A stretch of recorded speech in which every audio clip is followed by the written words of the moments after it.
Boa noite. Olá, olá! Olá, pastor. Paz! Rapaz, eu Tudo nem bem, minha amiga? acredito nisso. Eu estou Ah, tão feliz, tão feliz. Eu já externei isso para eles, mas e para o senhor também, mas eu quero reforçar aqui a minha gratidão pelo convite aceito, porque eu estava contando aqui para eles que o senhor é a minha referência espiritual. Assim, existem duas pessoas na minha vida que são essa referência, que é o senhor e a Camila Barros. amém. E é muito gratificante. Quando eu enviei o convite para alguns amigos meus, eu falava para eles: é aquele pastor que eu mandava os cultos para você.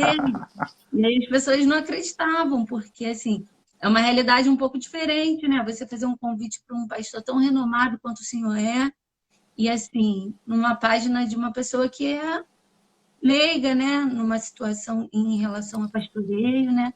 Mas eu glorifico o Senhor pela tua vida, porque aqui na página eu a utilizo para falar de Jesus, para falar sobre o reino, para dar conselhos e tudo que o Senhor faz, né? Tudo que vai de encontro ao que o Senhor prega.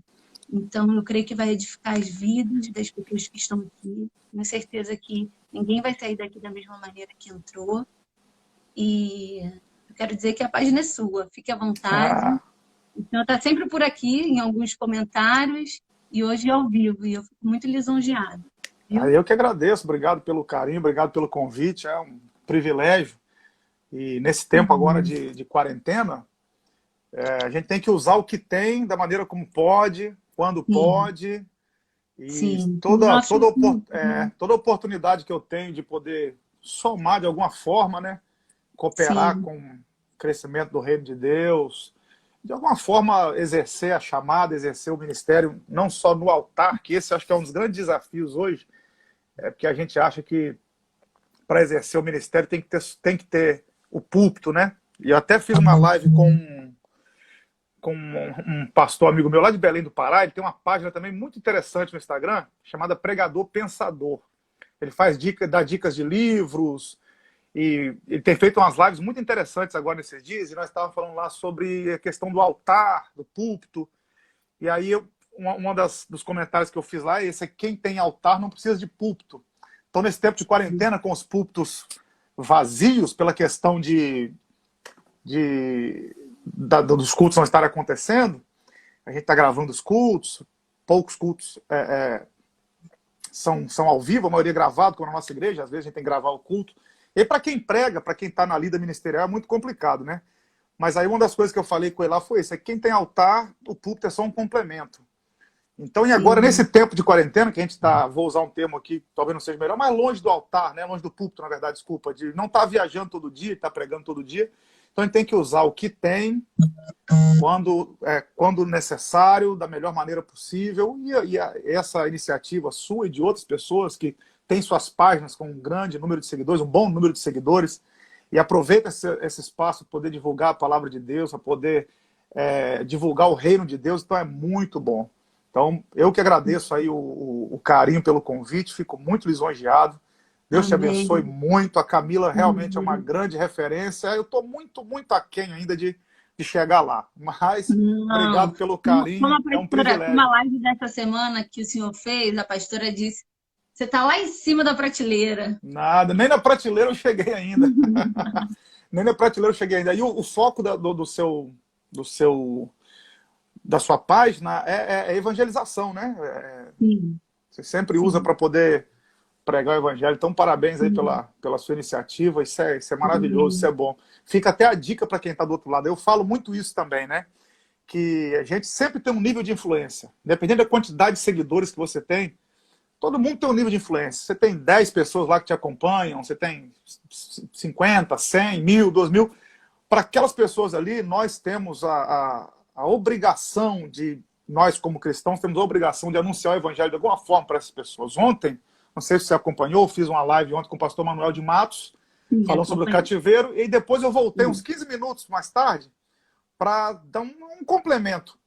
E aí eu falei sobre o episódio de Jesus na sinagoga, em Lucas capítulo 4, se eu não me engano, quando ele cita Isaías 61, o Espírito do Senhor Jeová está sobre mim e ele me ungiu para levar liberdade aos cativos, anunciar o ano aceitável do Senhor, trazer restauração aos cegos.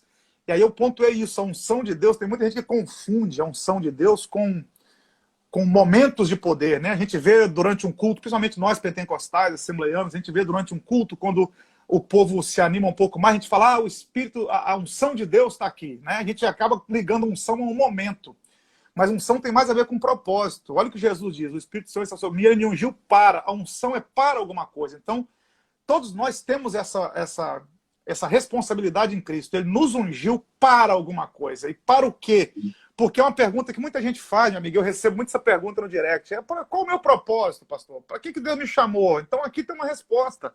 Deus te ungiu para anunciar o ano aceitável do Senhor. O que é o ano aceitável do Senhor? É o tempo da graça, é o tempo de anunciarmos o Cristo. Então, todos nós temos, em algum momento da nossa vida, esse start. E esse start acontece quando nós aceitamos a Cristo, né? Nós, cristãos, temos esse diferencial. Então, Deus te ungiu para. Quem está do outro lado da live aí, do outro lado da tela, na verdade, tem que ter isso em mente. Deus te ungiu para pregar o Evangelho. Deus te ungiu para anunciar as boas novas. Deus te ungiu para anunciar que Cristo está aí para resgatar o pecador. Então, é muito importante a gente ter isso em mente, que às vezes a pessoa pensa que não tem um propósito, né? Está a esmo aí pelo mundo. E aí a gente tem você como exemplo perfeito, que usa a sua página, a sua rede social, para poder anunciar o Evangelho de alguma coisa que sirva, então, de exemplo aos demais, né? Você que tem aí sua quantidade de seguidores, dependendo da quantidade, Deus te ungiu para isso. Então, anuncie o Evangelho, libera uma palavra. Nesse tempo de Covid, nós precisamos de uma palavra de esperança, né?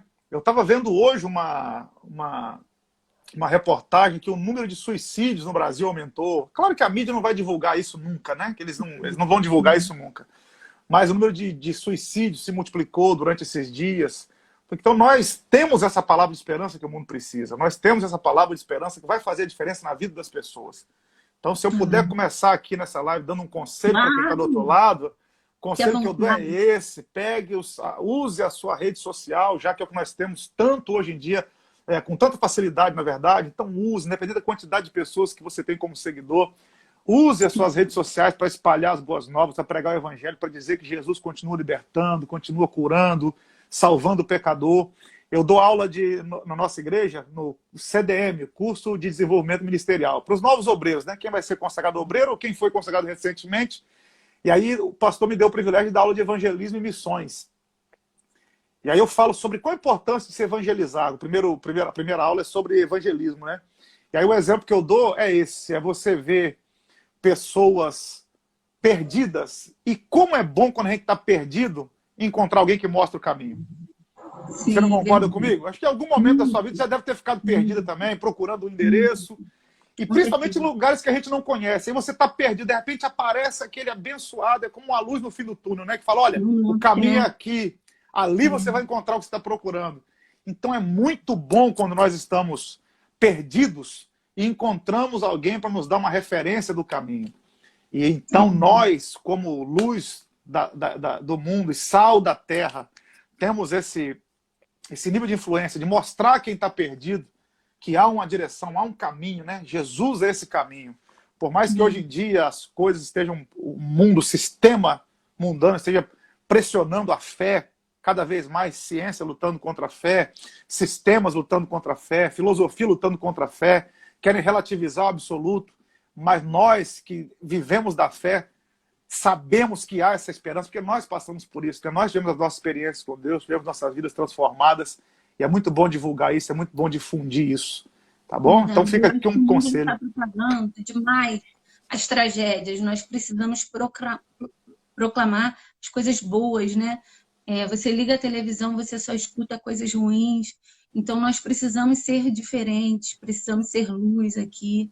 Eu creio que a palavra de Deus diz que a fé vem muito pelo ouvir, né? Isso. E quantas pessoas estão ouvindo coisas para adoecerem, né?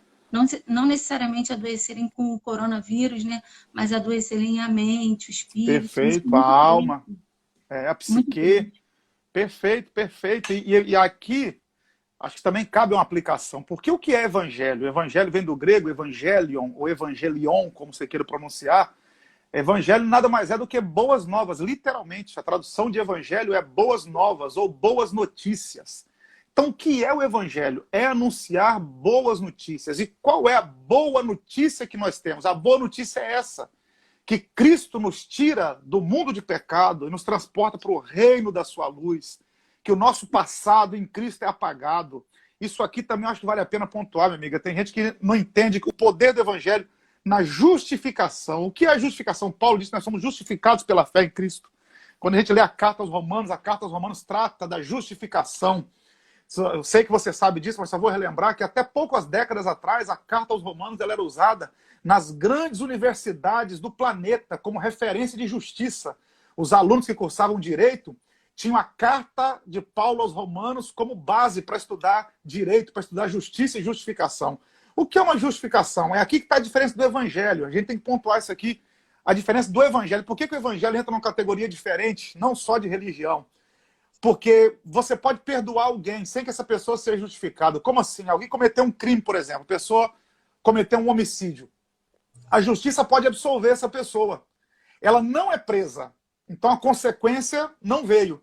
Mas aquele episódio vai marcar a vida dela. Enquanto ela viver, alguém vai se lembrar daquele homicídio que ela cometeu. Então houve perdão, mas a marca fica. Fica lá o registro, na verdade. Justificação é tornar-se justo. Quando a Bíblia diz que nós somos justificados em Cristo, para Deus é como se não tivesse acontecido nada. Por isso que em Cristo nós nascemos de novo. Quando a gente nasce, o nosso currículo está limpo. Então, toda a vida de pecado que nós vivemos, quando aceitamos a Cristo, que acontece a justificação pela fé, é como se Deus apagasse, é como não é o que acontece, Deus apaga o nosso passado, Ele não se lembra mais das nossas transgressões. Por mais que tenha sido conturbado o nosso passado, por mais que tenha sido maculado, tenha sido manchado, isso é apagado. Somos feitos justos em Cristo. E vamos falar a verdade, há notícia melhor do que essa? Não tem como, né? Porque todos nós carregamos a nossa carga emocional, de arrependimentos do passado, de remorsos do passado, de atitudes erradas no passado. E isso pode até nos acompanhar durante a nossa vida, porque é muito difícil. A nossa mente ela não foi feita para desaprender. Deus nos deu uma mente tão fantástica que a nossa mente ela não desaprende. Ela só substitui informações. Você tem uma informação, você traz uma nova e aquela nova vai suplantar a antiga. Mas nada é apagado. Então a gente começa a carregar durante a nossa vida essas cargas emocionais, essas cargas psicológicas de erros que nós cometemos. Mas em Cristo, pela graça, Deus não se lembra disso. Isso é maravilhoso. Isso é maravilhoso. Isso é extraordinário. Essa é a boa nova que nós temos que difundir, que nós temos que divulgar. Amém. Glória a Deus, pastor. E falando sobre fé, já que você pontuou aí, falando sobre fé, eu acho importante falar isso aqui também, porque em tempo de coronavírus, eu acho que é um tempo, por mais que a gente queira fugir do assunto, não tem como fugir, porque está muito pulsante, está muito vivo o assunto, não tem como a gente fugir dele. Mas é um tempo de exercermos a fé. Eu fiz até um programa, participei de um programa com um grande amigo, o pastor Manuel, que ontem fez a live comigo, ele tem um programa que vai ao ar no YouTube toda quinta, desculpa, e todo sábado. E aí eu fiz uma participação com ele lá falando sobre fé. E falando sobre fé, por que eu acho que esse tempo de quarentena, esse tempo de coronavírus, ele é tão importante para exercermos a fé? Porque quando a gente vai para a carta que Tiago escreveu, a carta universal, né? Não foi uma carta dirigida a uma igreja só, mas a carta aos cristãos que Tiago escreve, lá no capítulo 2, se eu não me engano, no verso 21, Tiago fala da obra da fé. E quando ele vai citar a obra da fé, ele cita Abraão como exemplo. Eu falei isso lá e falei em algumas outras lives, vou repetir aqui, porque sempre tem alguém que não ouviu. E ele fala sobre a obra da fé, e ele cita Abraão como exemplo. E qual o exemplo de fé que Tiago cita na vida de Abraão? Ele cita o episódio de Abraão levando Isaac para o Moriá. Ele fala que Abraão foi justificado por essa obra de fé. Agora, qual foi a obra de fé que Abraão fez? Obediência. Deus fala, entrega seu filho. E Abraão é obediente até o final. E ele levanta o cutelo para poder executar o garoto até que o anjo brado do céu diz, olha, não faça isso, já provou que temes a Deus. Então, aqui fica uma lição para nós. Qual é a obra da fé? É a obediência. A maior obra que a fé produz é a obediência. Não tem como eu dizer que eu tenho fé se eu não obedeço. Não tem como eu dizer que eu tenho uma vida de fé se eu não tenho uma vida de obediência. E obediência, você sabe disso, a maior característica da obediência, ela não se dá na presença, ela se dá na ausência. Porque uma coisa é obedecer quem está olhando para mim. É verdade. Outra coisa é obedecer quem não está me vendo. Por que coloca-se pardais? Pardais, por que se coloca os radares nas pistas? É para fiscalizar quando ninguém está sendo visto, ou pelo menos acha que não está sendo visto. Porque se eu souber que não tem ninguém me vendo, tem uma placa lá, 100 km por hora, mas não tem ninguém me vendo. Dificilmente alguém vai manter os 100 km, vai aos 120, aos 140 e daí para lá. Então a obediência, ela se revela na ausência. É quando não tem ninguém vendo, é quando não tem ninguém me observando, que a obediência vai entrar em ação. Então, nesse tempo de Covid, meu Deus, nesse tempo de reclusão, que não tem um pastor na sua cola, que não tem os irmãos da igreja te olhando, né? Que você está dentro da sua casa. E aí? É agora que entra a sua fé. E fé sem obediência não é fé. Então alguém pode dizer assim, não, eu tenho fé em Deus, eu creio em Deus. A gente ouve muito isso, né? As pessoas dizem, não, eu tenho fé em Deus, eu creio em Deus. Mas quando está sozinho, com a porta fechada, quando não há ninguém, a obediência ela desaparece. Não há obediência aos princípios da palavra de Deus. Então eu acredito muito nisso. E eu tenho dito isso. Em tempo de isolamento social, que nós estamos reclusos da porta da casa para dentro, e já já isso vai terminar, se Deus quiser, os indícios são os melhores. O que a gente entende? Que nesse tempo é tempo de manifestar a fé, e fé sem obediência não é fé. Então agora, quem se mantém fiel, e aí a gente tem que voltar para quê? A gente tem que lembrar como que eu provo que eu sou fiel a Deus? Como que eu provo que eu obedeço a Deus? Foi o que Jesus disse no Sermão do Monte, Mateus capítulo 7, se eu não me engano, a partir do 24 ao 26. Foi Jesus quem disse, aquele que ouve as minhas palavras e não pratica, é como alguém que constrói a casa na areia. E aí vem a chuva, desce a chuva, sopra o vento, corre os rios, e a casa desmorona. Agora, quem ouve e pratica a minha palavra é semelhante àquele que edificou a casa na rocha, desce a chuva, sopra o vento, corre os rios, né? As enchentes, no caso. Mas a casa continua de pé. Por quê? Porque ela está alicerçada na rocha. Então, quando Jesus diz quem ouve e pratica, em suma, o que ele está dizendo? Quem ouve e obedece. Quem ouve e obedece. Então, agora é hora de a gente ver quem está com a casa alicerçada na rocha.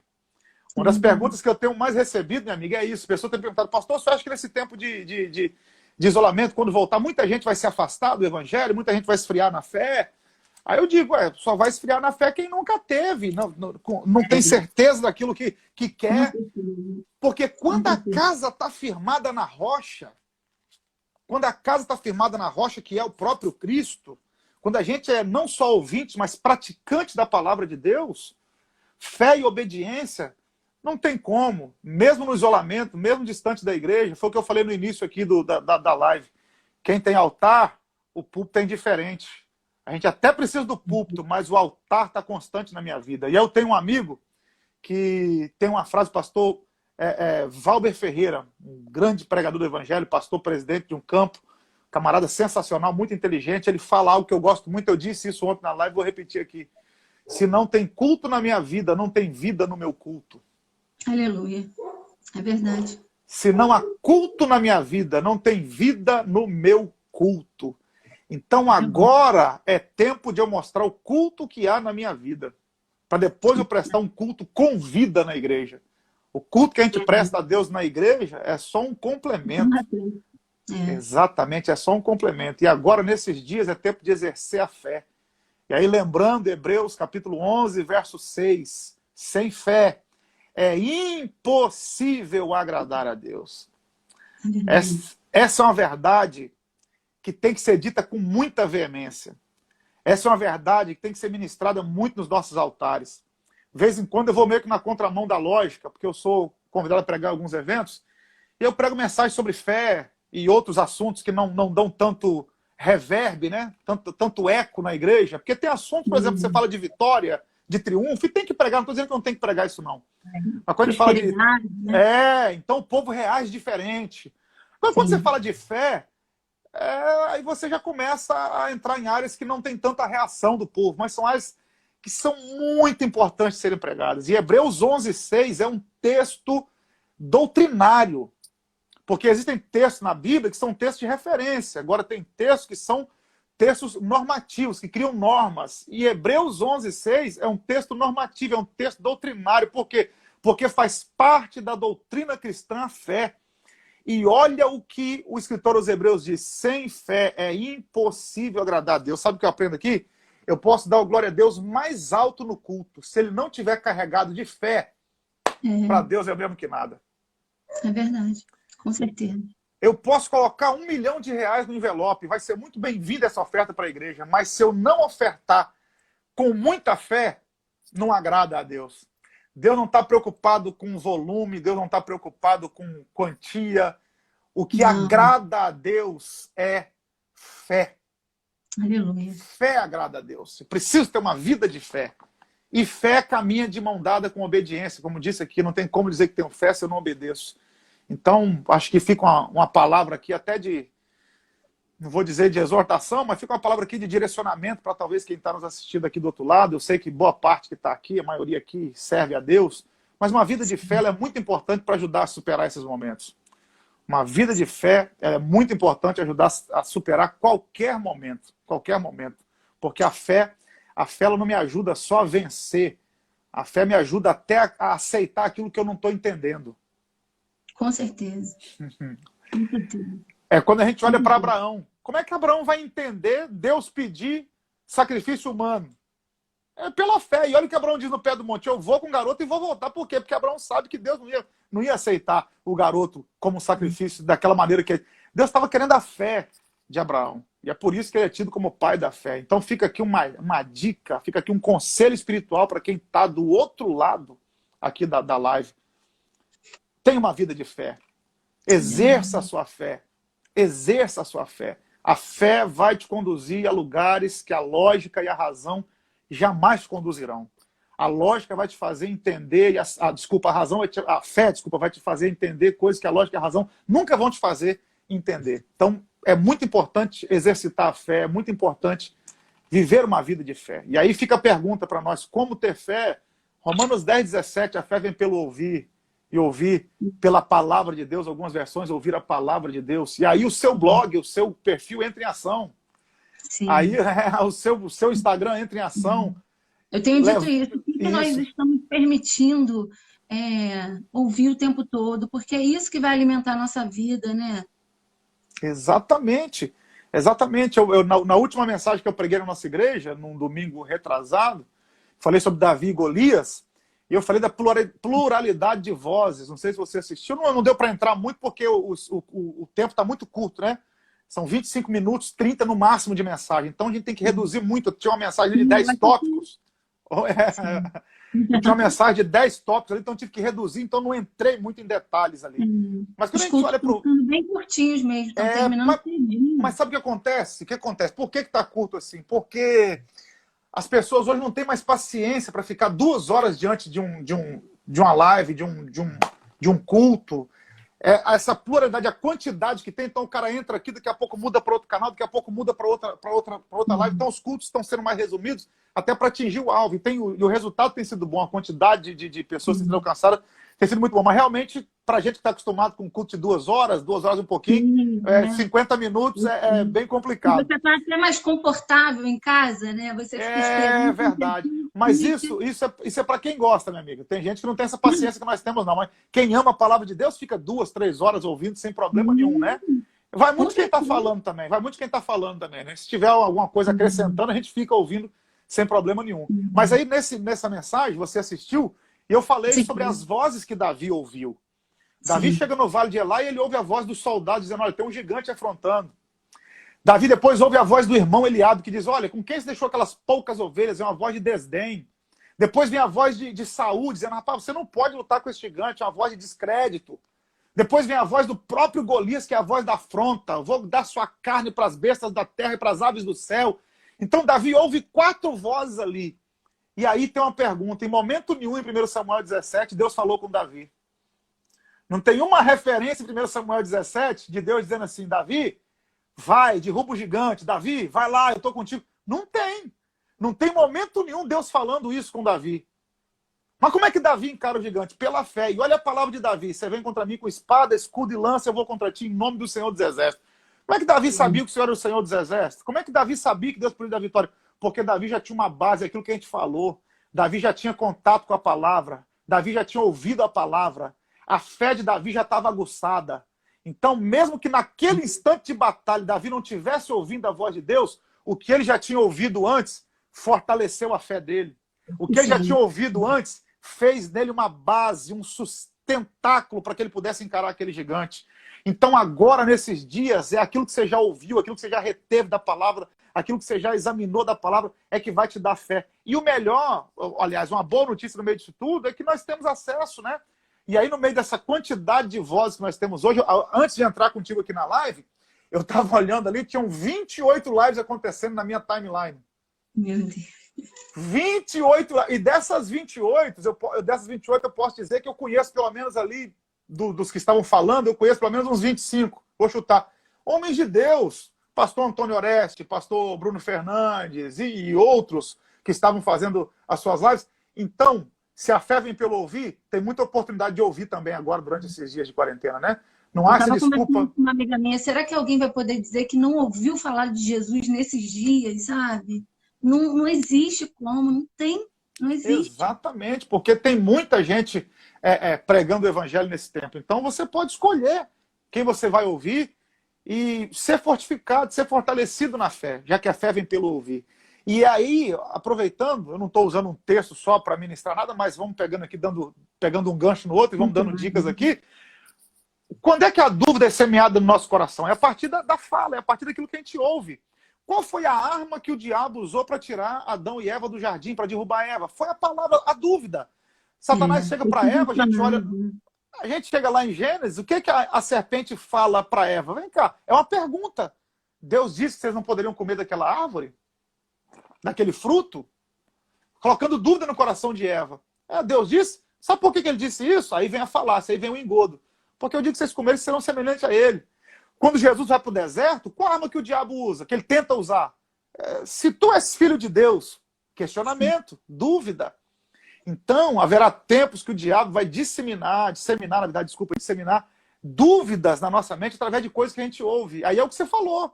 Aí a gente ouve uma coisa ali, ouve uma coisa aqui, uma notícia ruim aqui, outra coisa, você começa a duvidar, você começa a questionar. E aí, será que Deus está comigo mesmo nesse negócio? Será que a gente vai conseguir superar esse momento? E aí a dúvida entra. E aí no meu livro sobre Simão Pedro, que eu escrevi, tem um texto que eu falo sobre Pedro caminhando sobre as águas, um capítulo que eu falo, e eu digo que a dúvida anula a fé. Por quê? Porque quando Pedro vai caminhando, o texto de Mateus 14, a partir do 22, Pedro vai caminhando por sobre as águas, e aí ele começa a afundar. E eu, como pregador do evangelho, tinha feito muita aplicação naquele texto, meu amigo. Muita aplicação. Até um dia que eu parei para ler, para reparar o texto, né? E quantas vezes a gente passa desapercebido? Vou até achar o texto aqui, eu estou com a Bíblia na mão. Eu não uso muito Bíblia digital não, tá, amigo? Eu uso mais Bíblia impressa. Nada contra a Bíblia digital, que a gente acha até mais rápido, mas eu gosto de usar a Bíblia impressa. Eu gosto de rabiscar. Aqui, ó, a Bíblia toda rabiscada aqui, ó, né? E olha que essa aqui é a Bíblia de anotação, mas só o espaço da anotação aqui não dá. Tem que anotar em cima também, do lado. Meus livros também são tudo assim. Sim. Parece que tu engoliu isso daí, né? Oi? Parece que tu engoliu a Bíblia, né? Não, para com isso, amiga. Ai de mim que vou perecer. Eu estou muito aquém, muito aquém. Eu desconheço. Eu creio que não tem nenhum pastor aqui na live, não. Eu desconheço um pastor que me faça ter tanta vontade de conhecer a Bíblia como as suas pregações. É algo assim muito tremendo mesmo. Daqui a pouco eu já dou uma palavra sobre isso, sobre essa questão, mas olha o que diz o verso 31 de Mateus 14. Isso aqui é fantástico. Para quem está do outro lado da live aí, ó, marque esse texto na sua Bíblia. Olha isso aqui. Depois que Pedro começa a afundar, na verdade eu vou ler o 29, o 30 e o 31. E ele disse, vem. E Pedro, descendo do barco, andou sobre as águas para ir ter com Jesus. Mas sentindo o vento forte, teve medo. E começando a ir para o fundo, clamou dizendo, Senhor, salva-me. Aí quantas vezes a gente aplica, né? Que foi o medo que fez ele afundar. Sim, mas diz que ele sentiu medo. Mas olha o que Jesus disse para Pedro. E foi aqui que a minha ficha caiu. Verso 31. E logo Jesus, estendendo a mão, segurou-o e disse-lhe, homem de pequena fé, por que duvidaste? É uma pergunta de Jesus. Por que duvidaste? Aí eu descobri uma coisa. O que fez Pedro afundar Não foi o medo, não foi o vento forte, não foram as ondas, foi a dúvida. Porque eu posso até sentir medo, o que eu não posso é sentir dúvida. Meu Deus. O que eu não posso deixar acontecer é o medo se transformar em dúvida. Eu até escrevi isso aqui no cedo. Eu escrevi uma frase escrita: a esperança algumas vezes eu já perdi, mas a fé jamais. Uau, uau. Perfeita a sua frase. Como é que é? Tá perdido? Repete, por favor. Algumas vezes eu já perdi, a fé jamais. Uau. E aí a gente vai para o que Paulo escreveu sobre Abraão em Romanos. Paulo diz que Abraão creu contra a esperança. Olha Sim. isso. Abraão creu até contra a esperança.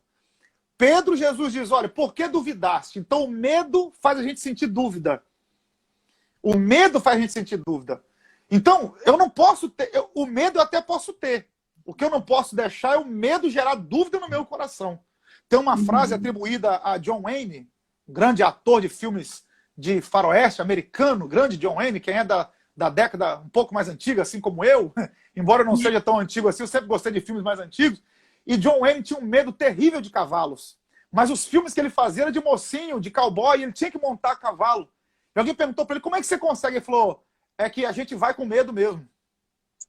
Então, uma frase simples demais, mas carregada de uma profundidade terrível. Por quê? Porque a vida dele dependia daquilo. Alguém perguntou, mas como é que você faz para poder superar o medo de cavalo e conseguir gravar os filmes e cavalgar durante horas? Porque a gente vai com medo mesmo.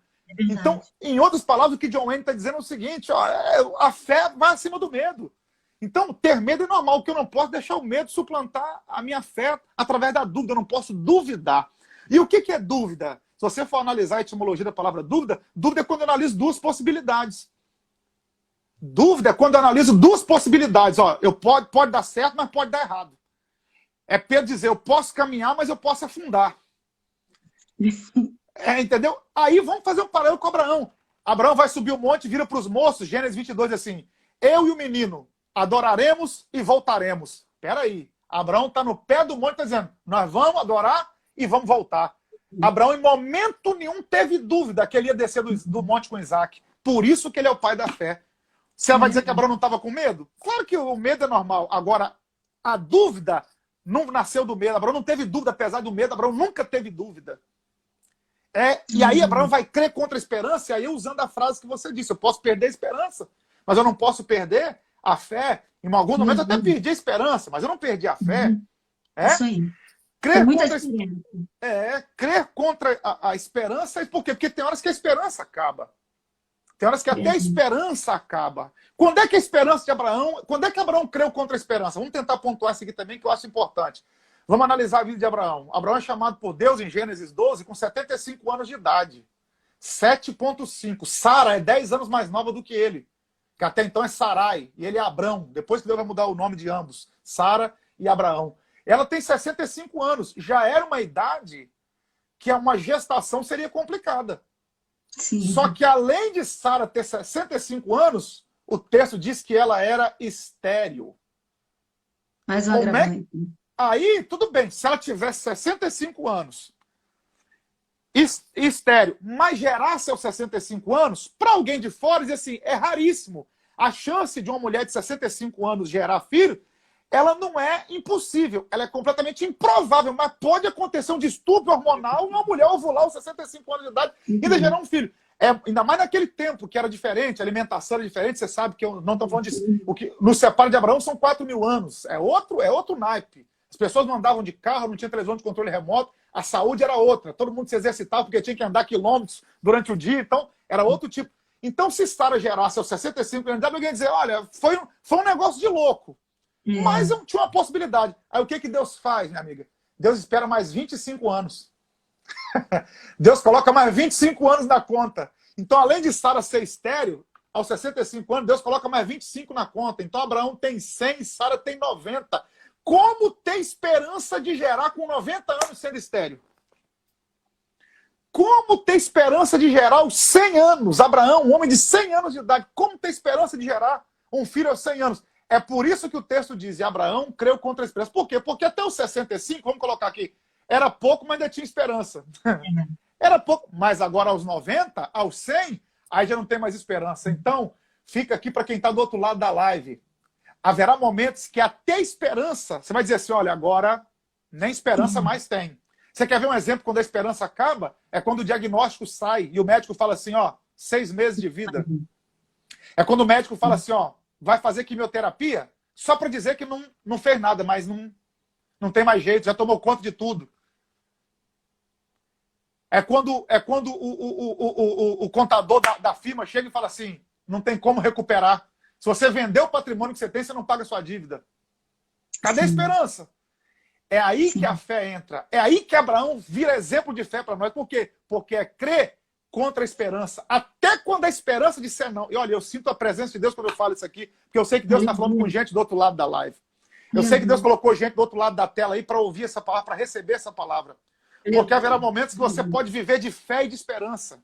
Haverá momentos que a fé e a esperança mesmo sendo remota, ela vai estar lá. A esperança vai ser pequena, vai ser remota, mas ela vai estar lá. Mas haverá uma hora, pode acontecer, não quero que isso aconteça, espero que não aconteça nunca na vida de alguém, mas existem momentos que até a esperança acaba. E aí, o que acontece? Entra a fé. A fé nos faz crer até contra a esperança. E aí é quando a gente vê o milagre, é quando a gente vive o sobrenatural. É quando a gente vive o impossível. Por isso que a Bíblia está cheia de referências. Inclusive o próprio Abraão ouviu isso. Haveria coisa alguma impossível ao Senhor? Coisa demasiadamente difícil ao Senhor? Então haverá momentos que a esperança vai até findar. Ela vai ter um fenecimento. Mas é nessa hora que a fé entra em ação. É nessa hora que a fé faz a diferença. E aí, no programa que eu participei lá com o pastor Manuel de Matos, desculpa, meu amigo, eu estou repetindo algumas coisas que eu já disse aqui, mas eu acho pertinente. As pessoas gostavam. Não é todo mundo que é igual eu, fã de carteirinha, tá ali. Bondade sua, minha amiga. Entrando na live. Bondade sua, bondade sua. Então, mas eu acho o assunto extremamente pertinente. Quem trabalha comigo é só meu marido, né? Fica ele de um lado e eu do outro. Eu estou seguindo ele agora também. Agora eu estou seguindo ele.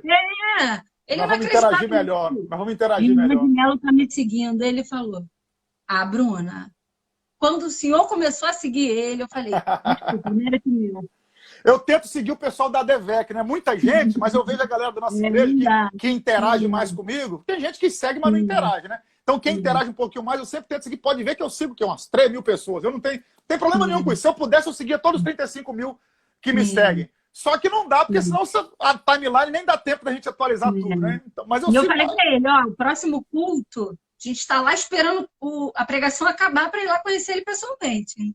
Vai ser um prazer, vai ser uma honra, vai ser um privilégio. Então, vou repetir aqui o que eu disse no programa lá com o pastor Manuel. E outra coisa, fique à vontade para me cortar a hora que você quiser. Se você quiser pontuar qualquer coisa, falar qualquer coisa, fique à vontade. Você falou para eu ficar à vontade. Se me deixar falar, eu falo a noite inteira. Se deixar eu falar. Se deixar eu falar, se eu tivesse um sobrenome desse, eu estava feito. Aí é outro nível, né? Aí, então, o que eu falei lá, aonde a fé e a razão, até onde fé e razão caminham juntos. Vou só ligar o ar-condicionado aqui, amiga, rapidinho. Claro. Esqueci de ligar o ar, tá esquentando aqui, tô falando, tô começando a suar já. Começando a suar. Então, a pergunta que foi feita para mim lá no programa foi essa, até onde a fé e a razão caminham juntos? E aí eu fiz até um videozinho e postei, deu bastante compartilhado esse vídeo. E eu falei, até onde fé e razão caminham juntos? Até a hora que você precisa obedecer um dos dois, a fé ou a razão. Até onde a fé e a razão caminham juntos? Fé e razão caminham juntos até certo ponto. Mas vai ter uma hora que você vai ter que decidir qual você vai obedecer. E aí que acontece a cisão, a separação entre fé e razão, acontece a quem você decide obedecer. Então haverá momentos que a esperança ela pode até fenecer, ela pode até se findar. Mas aí é a hora que a fé vai entrar em ação. A fé vai entrar em ação. Perfeito. Quer pontuar mais alguma coisa, amiga? Eu já estou falando demais, estou até me segurando aqui agora. Eu quero que eu ouvir. Eu só vou fazer uma observação, eu até falei isso aqui na página, que assim, eu creio que essa condição do corona, ela realmente só vai terminar quando a honra for dada a Deus. Enquanto a ciência, a medicina tiver a oportunidade de intervir, dizendo que o mérito são deles, a glória não vai descer. Porque, assim, eu creio que quando esgotar as possibilidades humanas, é que o Senhor vai entrar com o sobrenatural para cada um. Sim, perfeito. Uma boa colocação. Acredito também. Acredito. Na verdade, uma das perguntas que eu mais recebi quando começou essa pandemia foi essa: pastor, o senhor acha que é um juízo de Deus? O coronavírus é um juízo de Deus? Aí eu falei o seguinte, ó. O último juízo de Deus sobre a Terra, por quê? Porque o coronavírus não foi algo específico a uma região. Por exemplo, a gente pega o tsunami de 2004. 2004. Opa, voltei. Minha bateria acabando. Vamos lá. Mas vai dar, vai dar. A gente pega o tsunami de 2004, se eu não me engano. Foi 2004, na Indonésia. Quase 250 mil pessoas mortas em fração de minutos. Veio um tsunami, devastou tudo. Se a gente pegar o coronavírus, comparado a um tsunami, pela quantidade de habitantes da Indonésia, a quantidade de mortos, 8 bilhões de habitantes do planeta Terra, a quantidade de mortos pelo coronavírus, a gente vai ver que, comparando os números, é bem pouco. É bem pouco. Então, dizer que o coronavírus é um juízo de Deus, por que eu não acredito que seja? Porque o último juízo de Deus sobre todo o globo, por quê? Porque o coronavírus não está pegando só um lugar, está pegando todo o globo terrestre, está todo mundo sofrendo coronavírus. O último juízo a nível mundial que Deus mandou sobre a Terra foi o dilúvio. Isso foi um juízo. Porque o que é o juízo? O juízo nada mais é do que o decreto da sentença. Quando é que a gente diz que foi feita justiça? Quando um juízo foi dado. Quando uma sentença é decretada. O juiz diz, olha, tantos anos de prisão, ou a indenização vai ser tanto. O juízo foi feito. Então, a última vez que Deus bateu o martelo para a humanidade dizendo, vou castigar todo mundo como juízo, foi o dilúvio. O que vem depois disso são sinais, são maneiras que Deus usa para trazer alguma lição para a humanidade. Porque o próximo juízo de Deus sobre a Terra vai ser o arrebatamento da igreja. Esse vai ser o próximo juízo. Por quê? Porque aí vai atingir o globo completamente. Todo mundo. Vai ser um negócio de louco. Então, o próximo juízo de Deus sobre a Terra será o arrebatamento. Mas o coronavírus ele tem um propósito. Eu não sei qual é. Se Deus tivesse me dito, eu teria o maior prazer em falar. Eu não sei qual é o propósito. Mas uma coisa eu sei, minha amiga. Não seremos mais os mesmos. Com certeza. Muita coisa vai mudar. Muita gente vai começar a valorizar coisas que não valorizava. Muita gente vai começar a dar importância a coisas que não dava. Aleluia. Então eu acho que o coronavírus veio como Deus dando uma lição à humanidade. Aí aplica-se perfeitamente o que você falou. Para que a glória seja dada a ele. Talvez para ajustarmos o nosso foco, porque tem dia que o foco é desajustado. E aí eu vou pegar carona num negócio que eu li na sua página. Eu não me lembro agora da frase exata. Mas você falou alguma coisa sobre evolução. Evoluir... Inclui eliminar. Evoluir inclui eliminar. Perfeito. Porque, guarda isso aqui, você já sabe. Talvez até arrogância minha, prepotência falar, mas você já sabe. Nem tudo que evolui é para melhor. É verdade. Quantas pessoas chegam no médico, o médico diz assim, o tumor evoluiu. Quem trabalha na área da saúde sabe. Existem doenças que no laudo entra o quê? Evoluiu a óbito. Evoluiu tanto que matou. Qual o problema? É que tem gente que achando que a evolução do planeta está sendo para melhor. E nem tudo que evolui para melhor. Aí aplica o que você falou. Muitas vezes evoluir inclui... Eliminar. Então, quem sabe para nós evoluirmos um pouco mais na nossa fé, temos que eliminar algumas coisas que estão nos atrapalhando. E o coronavírus chegou para isso. Eu creio. Eu creio sim. E triste de quem não entender esses sinais, né, pastor? Muito triste, porque assim, tá aí a olhos nus, né? Como que tá sendo ruim para tanta gente. E não enxergar isso é muito triste, eu acho que é muito Perfeito. pequeno, né? Sim, perfeito. Eu falava com um amigo hoje, ele falou assim, rapaz, se depois do coronavírus, a gente estava citando um episódio que aconteceu com alguém que a gente conhece, e aí a gente estava falando, se depois do coronavírus não aprender a lição, não aprende mais, porque... Com certeza. Então tem coisas que... E aí, fazendo a aplicação, continuando na aplicação do que você escreveu, que evoluir inclui excluir, né? Eliminar. Eliminar. Então, tem vezes que para a gente evoluir, tem que eliminar algumas coisas. Então, tem gente confundindo evolução com melhora. Nem tudo que evolui, melhora. O que Deus quer para mim, o que Deus quer para a igreja, não é uma evolução, é melhoria. Só que por causa de Charles Darwin, por causa de Darwin, todo mundo acha que evolução é para crescimento, evolução é para coisa grande. Não. Tem coisa que evolui para pior. Muitas vezes o caráter de alguém evolui para pior. Muitas vezes a mentira evolui para pior. Muitas vezes o medo evolui para pior. E aí, fazendo a aplicação, usando, me permita mais uma vez o que você escreveu, muitas vezes para evoluir a gente tem que eliminar alguma coisa, um mau hábito, um comportamento, uma palavra, uma atitude, alguma coisa que a gente faz, tem que eliminar para sim evoluir. E não evoluir para pior, evoluir para melhor. E aí eu já vou entrar no campo profético, que você me conhece um pouco, já me ouviu pregar várias vezes, sabe que eu não sou de mexer com a emoção de ninguém. Claro, com Mas certeza. fica aqui uma palavra profética. Muita gente vai evoluir para melhor depois dessa pandemia. Gente que está do outro lado aqui assistindo a gente agora, que estava se perguntando e se questionando, Deus, por que você está permitindo isso acontecer comigo? Aí, usando o que você falou e o que eu falei, Deus está permitindo isso acontecer, porque para você evoluir, você vai ter que eliminar algumas coisas da sua vida. Para assim você evoluir. Não evoluir para pior, mas evoluir para melhor. Evoluir como crente, evoluir na fé, porque evoluir e volume tem o mesmo sentido. Você sabe, né? Você sabe, você é maestrina, sabe, entende muito de etimologia de palavra.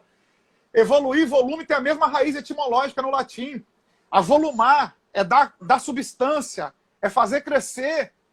Então, para mim, a fé evoluir, porque a fé também evolui, o caráter também evolui, muitas vezes eu tenho que cortar algumas coisas, eu tenho que eliminar algumas coisas, eu tenho que excluir algumas coisas. Não é só ir acrescentando, não é só ir colocando muita coisa dentro de mim.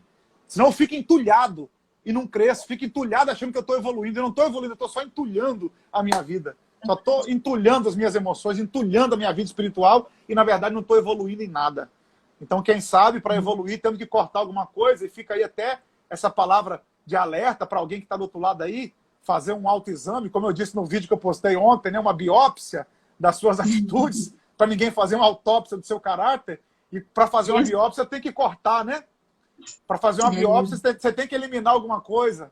Então, quem sabe é tempo da gente parar, fazer uma autoanálise, ver coisas que a gente tem que cortar da nossa vida, hábitos que a gente tem que melhorar, outros que a gente tem que eliminar por completo para poder ter uma evolução rumo àquilo que Deus quer para nós. Amém, aleluia. Se discordar, pode ficar à vontade também, meu amigo. Se discordar, pode ficar à vontade. Estou amando tudo. Podemos até fazer uma vigília aqui. Nada. O povo não aguenta, o povo vai embora. Se acabar o tempo aí, o povo vai embora. Eu estava preocupada, né? Eu falei assim, poxa, o pastor Renan está fazendo mais lives com tantas pessoas, né? Assim, que já são conhecidas do meio. Vai que ele chega lá, tem 5 pessoas na minha live. Que furada. Mas para a glória de Deus, eu creio que todos que estão aqui estão sendo alimentados espiritualmente. Eu creio que ninguém vai sair daqui da mesma maneira. Eu creio que o Senhor ganhou seguidores reais, não de rede social, porque isso aqui é muito relativo. É muito relativo. Com números e não quer dizer nada isso daqui. Eu trato como vidas, né? Sim, porque perfeito. Cada ser humano aqui vai externar na sua família o que absorveu aqui. Cada um aqui representa mais alguém. Exato, aqui é um momento de transbordar mesmo, para que seja respingado nos seus lares, nas suas casas. E são vidas que estão aqui. Eu creio que uma mensagem, é o que eu costumo dizer, né? As mensagens que eu coloco diariamente, elas trazem vida, né? Porque não adianta a gente acrescentar dias se a gente não acrescentar vida aos nossos dias, né? Isso é muito oportuno. Perfeito. Então, que as pessoas saibam aproveitar, sabe, uma palavra, porque a palavra de Deus é muito viva. Esses dias mesmo eu postei algo sobre Mateus lá na página e veio um seguidor dizendo a versão dele, o que ele entendia que era totalmente adverso àquilo que eu havia postado. E eu falei, glória a Deus, que como a Bíblia é viva, sabe? Como que a gente entende de várias maneiras uma única palavra, mas o foco aqui é um só, que é o Senhor. O foco aqui é um só, que são vidas que precisam ter a oportunidade de serem redimidas diante de um acontecimento tão ruim que nós estamos vivendo. é a oportunidade de se autoavaliar, de mudar, Sim, de sim. trazer transformação, né? E isso aqui está sendo muito válido. Eu creio que se as pessoas souberem aproveitar cada palavra daqui, serão abençoados. Até pegando um gancho no que você falou aí, que eu também acho pertinente falar isso aqui. Tem gente que o conceito de vida no evangelho, tem gente que confunde muitas coisas. Porque, vamos pensar aqui, só pensar juntos. Qual o antônimo de vida? Primeira coisa que vem à nossa mente, morte. Não é? Sim, Antônimo de sim, vida, morte. Mas não sim. é. Morte é o antônimo de nascimento. Vida não tem antônimo. Só morre o que um dia nasceu. Aleluia. Só morre o que um dia nasceu. O que não Com nasceu, certeza. não morre. Então, o que é Sim. vida? Vida é o que acontece entre o nascimento e a morte. Isso é vida. Vida não tem antônimo. Aleluia. Vida é singular. Por isso que em Aleluia. João, capítulo 10, verso 10, Jesus diz, eu vim para que tenham vida. E vida em abundância. E tem gente que acha que vida em abundância é longevidade. Longevidade não tem nada a ver com vida abundante.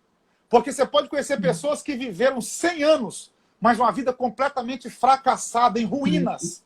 Uma Sim. vida despedaçada emocionalmente, espiritualmente, moralmente. Agora, vida em abundância pode ser curto o espaço entre o nascimento e a morte, mas em Cristo, esse espaço curto torna-se abundante. E aí entra no que você falou, transbordar. Você falou assim, cada pessoa aqui vai transbordar para a sua família. E o que é transbordar? É passar da borda, é estar cheio, é estar tão cheio que reflete quem está do lado e respinga em quem está do lado. Isso é o que Deus tem para nós. Vida em abundância é a bênção que não tem medida, aquela de Malaquias 3, que não cabe no celeiro, que superabunda. Onde abundou o pecado, superabundou a graça. O que é superabundar a graça? É transbordar. Você tem tanta graça de Deus na sua vida que ela passa das bordas, passa dos limites, atinge quem está ao seu lado, quem está ao seu lado. O nome disso, vida em abundância. Então entenda bem, a morte não é o antônimo de vida, a morte é antônimo de nascimento. Vida não tem antônimo, vida ela é única, ela é singular. Por isso que é importante você ter uma vida com Cristo. Porque a vida ela é singular, ela é única. E só Cristo pode transformar essa coisa tão singular que é a vida em algo transbordante. É verdade. Em algo transbordante. Então, que quem está com a gente aqui, essas 100 e poucas pessoas que estão com a gente na live aqui agora, que a sua vida seja abundante, usando o termo que você usou, minha amiga, pegando mais uma vez uma carona aquilo que você falou, que a sua vida transborde, que passe das bordas. Foi o que Davi falou, meu cálice transborda, no Salmo 23. Tem gente que não entende aquilo ali. Eu já vi pessoas compararem com unção. Não, não, não. A unção ele fala antes, unge a minha cabeça com óleo e o meu cálice transborda. Dentro do costume judaico, quando alguém ia visitar uma pessoa, o anfitrião da casa queria mostrar para o convidado que o convidado era bem visto e bem quisto naquela casa, que o convidado era querido. O que o anfitrião da família fazia? O convidado, ele pegava o vinho e transbordava o cálice do convidado. Se você fosse minha convidada e viesse à minha casa, eu pegasse ali a bebida e transbordasse o seu cálice, você ia entender. Gostou da minha presença aqui, eu tenho apreço para ele, me quer bem, é alguém que tem estima por mim. Isso é uma vida transbordante. E aí, nós somos esse cálice que a presença de Deus transborda, ela tem que transbordar na nossa vida. Deus quer nos dar para transbordar. Agora cabe a nós queremos receber esse abundar, essa superabundância da parte de Deus sobre a nossa vida. Então o meu desejo é que esse povo que te acompanha, esse povo que me acompanha, tenha uma vida transbordante, uma vida além das bordas, além dos limites, uma vida cheia da presença de Deus. Aleluia. Amém. Glória a Deus. Tenho certeza que as pessoas vão sair daqui abençoadas, as pessoas vão sair daqui diferentes, se sentindo importante para Deus, né? Porque é muito precioso a gente receber uma palavra, um afago diretamente dos céus, né? E assim, você faz instrumento de Deus a todo momento. Isso é muito tremendo. Que Deus continue conservando isso, porque quando fala-se Pastor Renan de Mello, já responde por si só, né? Quem conhece, conhece. Não há controvérsia. As pessoas já falam muito bem, né? Eu ia até te perguntar, por que te chamam de Rabi? Rapaz, foi uma brincadeira. Rabi, em hebraico, nada mais é do que mestre, né? Rabi, Sim. Raboni, mestre. E aí, todas as vezes que eu ia pregar na igreja, eu brincava com o pastor Vicente Sabatino, tô falando de anos atrás. Que é uma brincadeira que a gente faz nos bastidores, né? Rabi, mestre. Quando o cara é muito inteligente, a gente chama de rabi, de mestre. E aí foi uma brincadeira que eu comecei a fazer com o pastor Vicente Sabatino. Todas as vezes que o pastor Vicente estava no púlpito, eu dizia, tá aqui o nosso rabi da Galileia, porque Jesus era chamado de rabi da Galileia. Quando Jesus pregava, ele dizia, olha aí o rabi da Galileia, o mestre, tá? Então é uma brincadeira que eu fazia com o pastor Vicente, só que aí o tiro saiu pela culatra. Eu comecei a brincar com o pastor Vicente, eles começaram a devolver a brincadeira. Pastor Vicente, pastor Odilto e os outros pastores, quando pegavam o microfone, começaram a me chamar de rabi. E aí o povo começou a usar também. Aí depois que parte a boca do povo, não tem como mais controlar, não tem jeito. Mas eu tô aqui muito... Quando eu digo isso aqui, eu digo isso de coração. Eu tô muito aquém. Eu tô muito aquém. Eu digo para as pessoas que me conhecem, eu uso uma frase do pastor Silas. Eu tenho espelho em casa. Eu aprendi com um dos mentores que eu tive aos meus 16 anos. Dos 16 aos 19 anos, eu tive um mentor que eu cito muito ele nas minhas mensagens, pastor Adilson Faria. Ele foi professor do pastor Silas, pra você ter uma ideia. Ele foi professor do pastor Silas no Instituto Bíblico Pentecostal. Então o cara tem alguma coisinha para ensinar, né? E o pastor Adilson me dizia, meu filho, você tem que saber uma coisa que vai deixar seu ministério forte. Você tem que saber o quanto uma crítica pode te destruir, o quanto um elogio também pode te inflar, pode te destruir. Que tanto elogio quanto crítica destrói. Então eu sei até onde um elogio... Eu ouço, quando eu ouço alguma coisa, eu falo, tadinho desse povo. Se passasse 3 horas comigo, mudava essa opinião aí tranquilamente. Então eu sei quem eu sou. Mas que o senhor tem que enxergar do outro lado. Não, porque, assim, sabe por quê? É algo assim muito tremendo. Assim, uma bênção. Eu já falei isso aqui, não tenho dificuldade nenhuma em falar. Eu tenho um ensino médio, não falo isso com orgulho, não. Ó, tô falando com orgulho, pelo contrário, eu falo assim com uma vergonha terrível. Eu tenho um ensino médio, fiz o EJA, ensino de jovens e adultos. Eu trabalhava das 6h40 da manhã, de 7h40 da manhã, 6h40 da tarde, 7 horas eu entrava na sala de aula para concluir meu ensino médio. Sempre trabalhei muito, não estou colocando desculpa do estudo do trabalho, não. Mas assim que eu saí do trabalho, eu comecei a lida ministerial, e aí viagem para lá, viagem para cá. Mas não me impediu de estudar, porque a gente não pode não ter um estudo formal, né? Um diploma, mas não impede de estudar. Então, sempre gostei muito de ler, sempre gostei muito de pesquisar, sempre fui um cara muito curioso. Então, às vezes, li alguma coisa na Bíblia, e eu dizia, tem alguma coisa... Como é que eu me considero?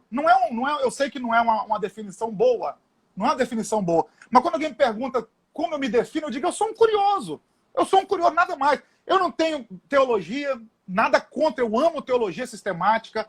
Igual eu falo, meus estudos são de maneira particular, tenho centenas de livros de teologia sistemática, mas eu não tenho formação, não tenho anel de formatura, não tenho diploma na parede, nada contra. Eu amo quem o tem, acho extraordinário quem tem. Então, quando eu digo que eu estou muito aquém, Bruno, é por causa disso, porque eu sei que tem pessoas muito mais preparadas, gente muito mais capaz. Eu viajo esse Brasil há 15 anos. O que tem de gente boa nesse Brasil que não é conhecida, porque é uma enorme diferença em ser conhecido e ter bagagem, ter conhecimento. Tem muita gente que é conhecida, mas não tem. Então, Deus me deu uma graça de quê? De cair na graça do povo, de algumas pessoas. Nada mais, eu sou um curioso. Então, quando alguém me faz algum comentário nesse nível, pastor, eu gosto muito, isso é profundo. Aí dentro de mim eu fico pensando, tadinho desse povo, se eles soubessem o parto que é para preparar uma mensagem, das dificuldades que eu tenho, das limitações que eu tenho. Sabe o que eu acho um diferencial, pastor? É assim, não desmerecendo quem não faz isso, claro. Mas o senhor vem com a mensagem e parece que o senhor é um professor de geografia junto, de história junto. Está entendendo? Encorpa as informações de uma maneira muito diferenciada. Eu falo isso para todo mundo. Então, mas assim, fica à vontade. Eu estava falando com uma amiga minha que eu assisti uma pregação sua recentemente, mas foi no YouTube, né? Que eu trabalhando coloco no YouTube. E aí o senhor falando alguma coisa sobre, agora eu não vou me lembrar, mas era de um terreno, que o senhor fala assim, ó, o senhor vai lembrar qual é a pregação. Ele diz assim, a palavra é tal, agora eu não lembro. Isso nada mais é do que um terreno 5 por 5 metros. Não tem a palavra? 50 por 50, uma eira, 50 por 50, 2.500 metros quadrados. E aí eu falei assim, meu Deus do céu, mas ele deve ser também arquiteto. Porque assim, cada hora, cada pregação do senhor vem com informações de outras áreas, sabe? Não desmerecendo só a palavra, quem vem só com uma palavra, enfim.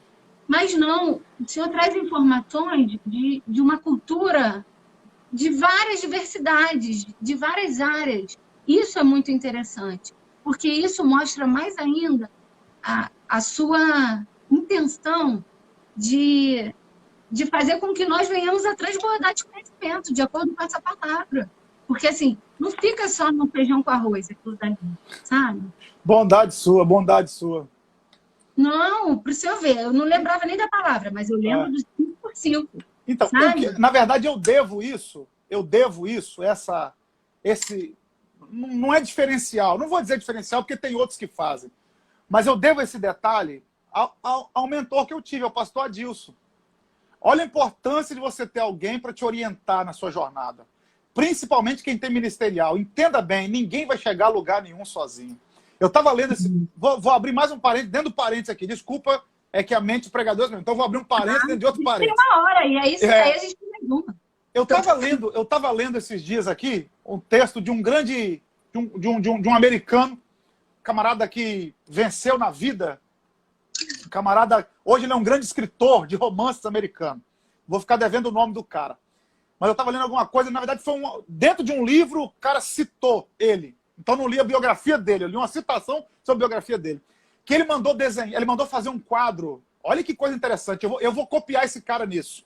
Ele mandou fazer um quadro e colocou no escritório dele de frente para a mesa. Eu tenho algumas coisas aqui que eu uso como referência. Eu deixo na altura dos meus olhos para eu poder ver, para não me esquecer. Mas esse cara mandou pintar um quadro de uma tartaruga no alto de uma cerca. Olha isso aqui, uma tartaruga no alto de uma cerca. E aí alguém entrou no escritório dele e perguntou: por que essa tartaruga no alto da cerca? Ele falou assim: como que essa tartaruga chegou no alto dessa cerca? Aí a pessoa que perguntou falou: alguém colocou ela lá. Ele falou: por isso que eu deixo ela aí. Porque uma tartaruga sozinha nunca conseguiria chegar no alto de uma cerca. Então, quando eu estou, para eu estar no lugar que eu estou, alguém me ajudou. Então eu deixo isso aqui para quê? Para lembrar que eu só cheguei onde cheguei porque alguém me ajudou a chegar aqui. Glória a Deus. Então, mas um diferencial? Quando eu falo para as pessoas, eu falo assim, eu enfatizo muito, né? E tenho até medo de falar de uma maneira diferente, porque hoje eu até conversando com uma amiga minha, eu falei assim, eu sou fã dele, mas eu não posso falar fã, porque aí a gente entra num campo de idolatria, e aí eu fico confusa. Tudo bem, ele é uma referência na minha vida. Eu falei assim para ela, né? Ela está até aqui na live. Porque, assim, eu quando vou falar sobre as pregações do Senhor, eu falo, é muito diferente, gente. Vocês têm que ouvir. É diferente de tudo, assim. Ele não vai só na palavra, ele traz informações de uma maneira, conhecimentos gerais, sabe? Eu sou a tartaruga no toco. Eu sou a tartaruga na cerca. Por quê? Meu professor, meu pastor, que foi meu pastor na minha adolescência e na minha juventude. Assim que eu cheguei no Rio de Janeiro, tem 21 anos que eu cheguei no Rio de Janeiro, e eu tive a graça de Deus de passar pelas mãos desse homem de Deus. E uma das coisas que ele me ensinou, ele disse o seguinte: Jesus ensinava e pregava. Existem vários textos nos evangelhos que diziam assim, e Jesus ensinava e pregava. Aí o pastor Adilson me deu esse conselho. Ele falou assim: você vai pregar, haverá dias que você vai pregar, e o povo não vai reagir. Então, porque nem todo dia o pregador está bem. Nem todo dia as coisas fluem. Você sabe disso. Tem dia que o céu está fechado e acabou. Mas aí o pastor falou, mas Jesus ensinava e pregava. Ele falou, então o seu ministério tem que ter essas duas facetas. Quando as pessoas te ouvirem, vai ter dia que não vai ter reação. Mas quem te ouviu tem que aprender alguma coisa. Então não só pregue, ensine também. Aleluia. Aí o que eu passei a fazer, Bruna? Seguindo o conselho do meu pastor, eu vou ler a Bíblia. A diferença, qualquer um prega do jeito que eu prego. A diferença está só aqui, ó. Eu vejo um termo na Bíblia, por exemplo, vou citar aqui a mulher samaritana, João capítulo 4, uma mensagem que eu estava pregando ultimamente. Essa pregação aí, uma benção. E Jesus, era necessário passar por Samaria, entrando em Samaria, foi até a cidade de Sicar, onde estava a herdade que Jacó tinha dado a José. Peraí, Sicar, herdade, ou seja, herança que Jacó tinha dado a José. Qual a diferença? Deixa eu estudar o que é Sicar. Deixa eu estudar aqui, que Sicar é essa? Que cidade é essa? Aí eu vou para um dicionário, vou para um comentário bíblico, vou para uma referência bíblica, né, que a própria Bíblia tem referência. Aí eu descubro que Sicar é a mesma Siquém do Antigo Testamento. Aí o que acontece em Siquém, Gênesis 33? Jacó constrói um altar. Aí, peraí, então o lugar que hoje tem um poço também teve um altar. Já tem uma aplicação. O mesmo lugar de poço é lugar de altar. Aí as pessoas vão falar, tá no texto, é só pesquisar, é só dedicar um pouquinho mais. Só que aí o que acontece? Requer dedicação. Nada vai vir pronto. Nada vai vir pronto. Então, para eu pregar hoje uma mensagem, talvez, um dos pontos que acrescente mais é isso aqui, eu dedico tempo a fazer o que eu faço. Então, eu vou dedicar 10, 12, 15, 20 horas, um dia, 2 dias, um mês. Quanto tempo for necessário, eu vou dedicar um texto bíblico antes de pregá-lo. E isso não é um diferencial? Talvez seja um diferencial. Talvez. Eu acho que pode ser um diferencial. Porque muitas vezes o cara pega e vai pregar. Desceu na hora aqui, vou falar. Vai abençoar o povo? Vai. Mas vai ser pobre de informação. Então, o que eu me preocupo? A preocupação que eu tenho. Quando alguém me ouve, vai ter dia que o cara vai falar assim, olha, hoje o pastor não estava muito bem, não. Isso é normal. Na verdade, acontece na maioria das vezes. 90% eu não estou bem, 10% acontece de Deus usar. Mas aí a pessoa vai ouvir e vai dizer o seguinte, o pastor não... Hoje a mensagem não foi boa, mas ele falou um negócio aí que eu aprendi. É igual o 50/50, o terreno à eira. O cara falou, não, isso aí eu não sabia. Outra informação que deu. Então, fica um conselho aqui para quem quer estudar a Bíblia. Vá para os detalhes. Claro, não deixe as informações suplantarem a revelação. Mas pesquise, dê uma informação mais coerente. Por exemplo, vou dar um exemplo aqui de uma coisa que eu não falei na mensagem de Davi. Você assistiu a mensagem domingo retrasado sobre Davi? Assistiu, né? Eu não falei porque não deu tempo. Mas por que Davi vira para Saul e fala assim, Saul, eu já matei leão, matei urso. Eu não tenho medo desse cara, não. Sintetizando o texto. Por quê? Aí eu fui estudar. Leão e urso não é só porque ele matou o leão e o urso. Tem alguma coisa a mais. Aí eu vou estudar. Vamos lá. Um urso pardo, que é o urso que dava naquela região, hoje em dia no Oriente Médio não tem mais urso. Mas há 3.000 anos atrás, que é a distância que nós estamos de Davi... Voltou. Então, nós estamos há 3.000 anos de Davi. Então, há 3.000 anos atrás, aquela região tinha urso pardo. Vai ver que Eliseu profetiza e as ursas aparecem para comer os moços lá em 2 Reis, capítulo 2. Então, tinha urso. Um urso pardo, de pé, ele anda sobre as 4 patas, mas quando ele está sob ameaça, o urso pardo ele fica de pé. Qualquer urso fica de pé. Um urso de pé tem aproximadamente 3 metros, 3,30 metros. Qual era o tamanho de Golias? 3 metros.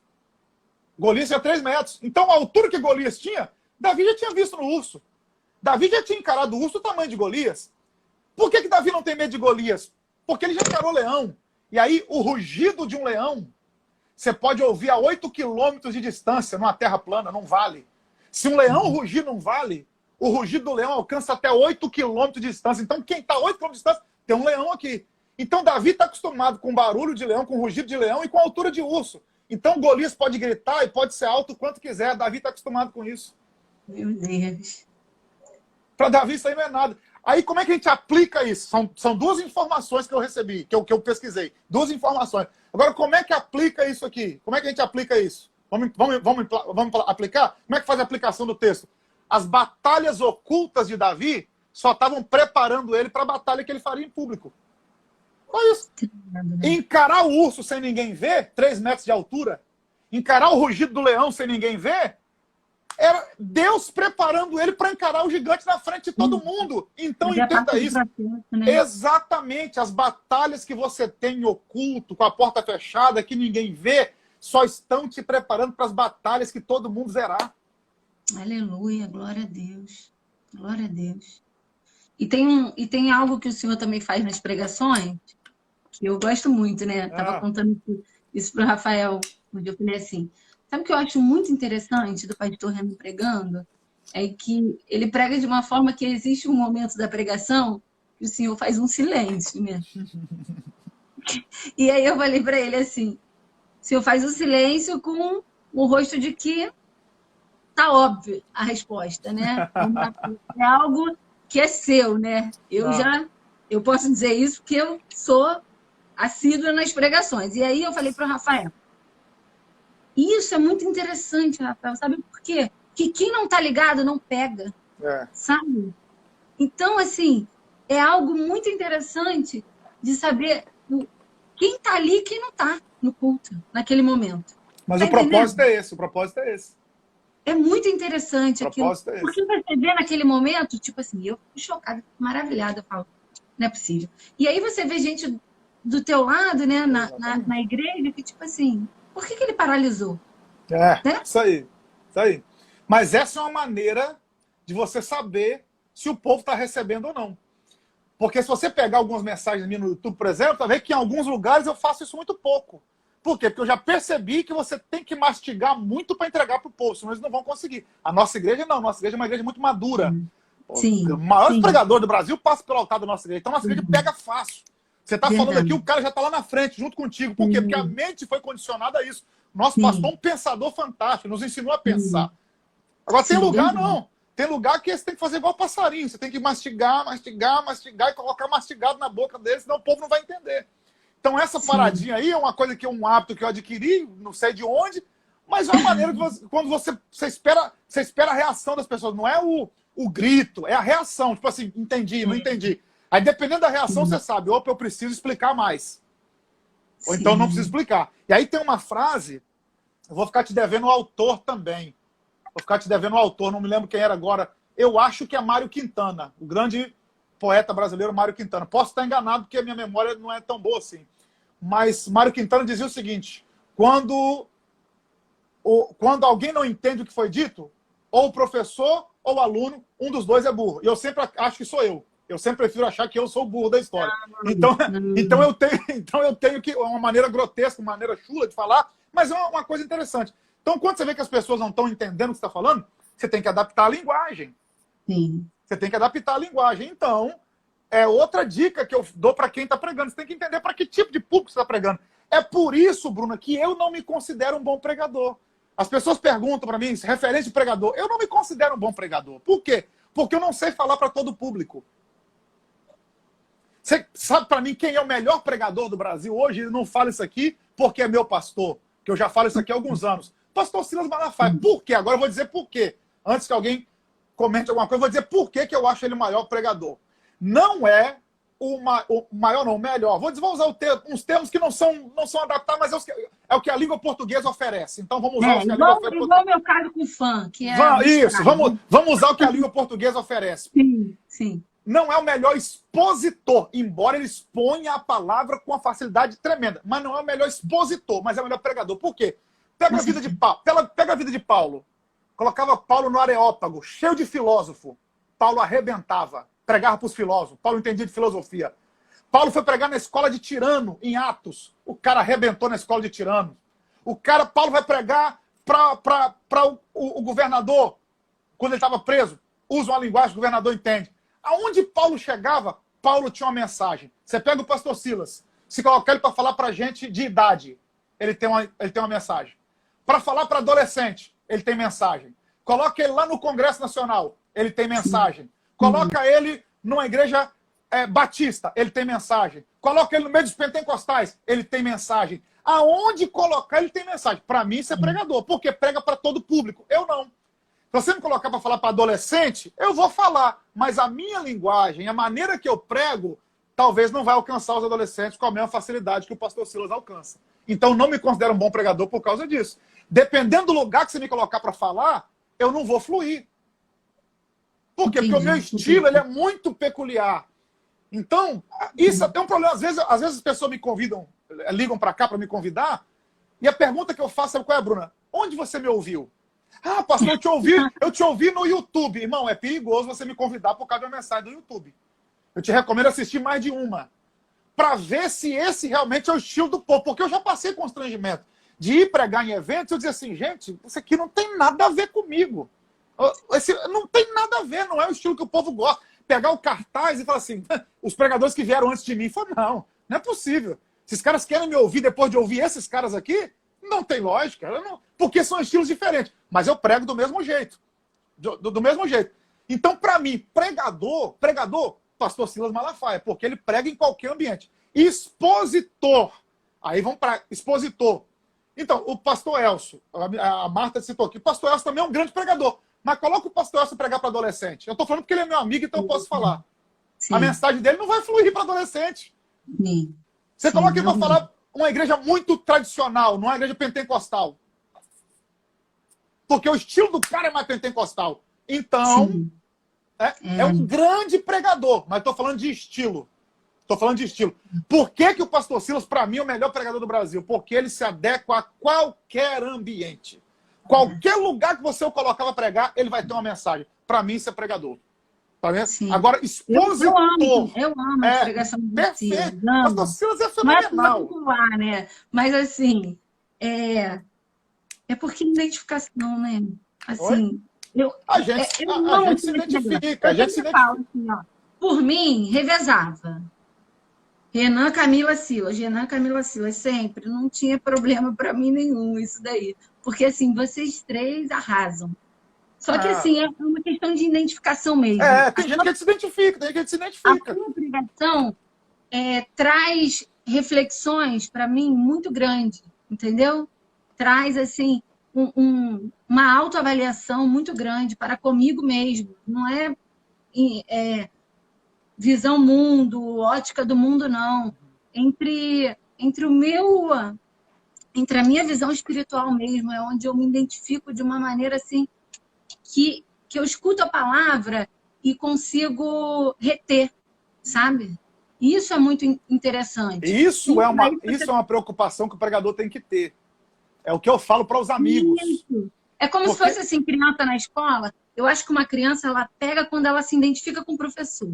Exatamente, sabe? Claro. Eu tenho essa concepção. Que quando a criança aprende mais fácil, quando ela se identifica com quem está trazendo a informação. Então, assim, são pregações, por exemplo, o senhor citou aí a pregação do Davi no domingo. De repente, se fosse um outro pregador, eu não teria tamanho conhecimento fresco na minha mente, como eu tive por saber identificar a informação e retê-la, sabe? Eu acredito que o Senhor prega de uma maneira tão didática que traz essa reflexão e consegue reter a informação, para que outros pregadores, numa segunda vez, terceira vez, venham a pregar e a referência para a pessoa que escutou seja a referência pregação Renan de Mello, sabe? Meu Deus. Bruno, faz isso não, meu amigo. Faz isso não.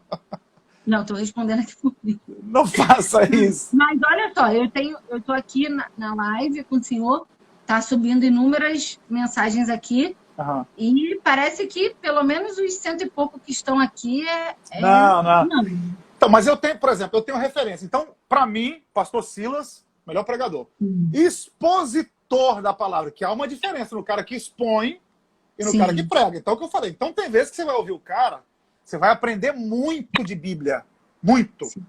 Mas as aplicações não são tão veementes quanto as aplicações do pastor Silas.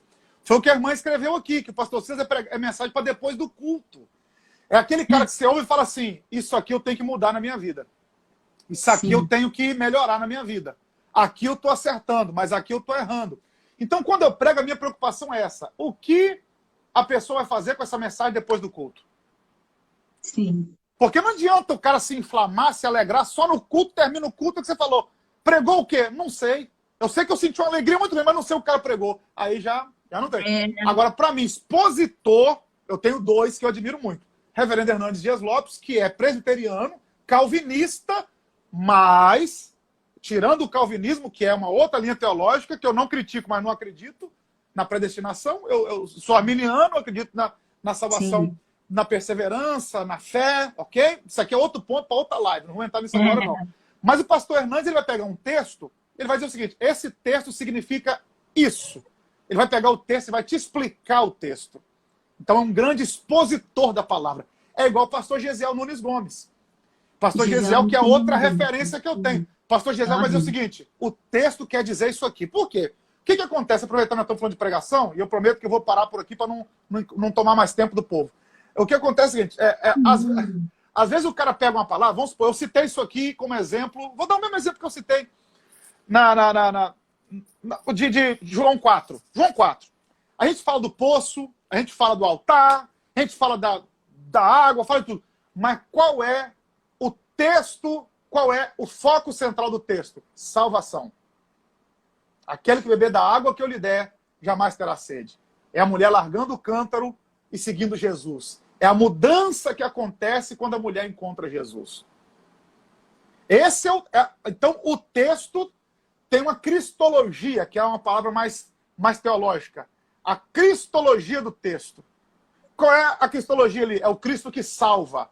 Quando a gente olha para a mulher do fluxo de sangue que tocou em Jesus, qual a cristologia ali? É o Cristo que cura. Quando a gente olha a filha de Jairo, é o Cristo que ressuscita, o Cristo que tem poder sobre a morte. Então existe uma doutrina por detrás do texto. Então se o cara pode falar do altar, pode falar da mulher que tocou na orla do vestido, pode falar da orla do vestido, ele pode falar de tudo, mas se não falar desse tema central, ele não pregou. Sim. Ele trouxe muita informação, mas não pregou. E é aqui que muito pregador se enrola. Que o cara fala de tudo, menos do que o texto realmente quer dizer. Sim. Entendeu? Por exemplo, vamos falar do dilúvio de Noé. Qual o foco do texto? É que existe uma esperança. Deus é esperança. A arca foi a maneira que Deus usou. O obedecer é a ponte que vai me ligar à arca. Obedecer, entrar. É a fé. Eu não estou vendo nada, mas acredito. Mas existe um foco ali. Qual é o foco? É isso aí. É o Deus que salva. Esse é o foco. Então eu posso falar quantos metros subiu acima do mais alto monte, se não me engano, foi 7,5 metros acima do mais alto monte. Então você pega o Everest aí, os 4.000 e tantos metros do Everest, coloca mais 7,5 metros, 15 côvados. É a altura das águas no dilúvio. Eu posso dar esse tipo de informação, eu posso trazer quanto quiser. Mas se eu não falar que tem um Deus que salva, eu não preguei. Sim. Eu trouxe muita informação, mas não preguei. E aqui, agora, sem fazer crítica, por favor, entenda, não é uma crítica, mas é onde os pentecostais acabam deixando a desejar junto aos tradicionais, é isso. É que os tradicionais, os batistas, os presbiterianos e os demais, eles se preocupam muito com isso. Aí a gente ouve a mensagem do cara e fala assim, pô, mas a mensagem do cara não tem aquele negócio. Mas o cara está te explicando o que é o texto. Ele está te mostrando a essência do texto. Já a galera pentecostal pega muito no vai virar, levanta a mão, dá glória a Deus, que não é ruim, isso é bom, essa interação é boa, isso nos alegra. Só que você pode fazer isso tudo se você não apontar qual é a teologia do texto, o que tem, o que o texto quer dizer. Eu não preguei, eu animei o povo, eu até abençoei o povo de alguma forma, mas eu não preguei.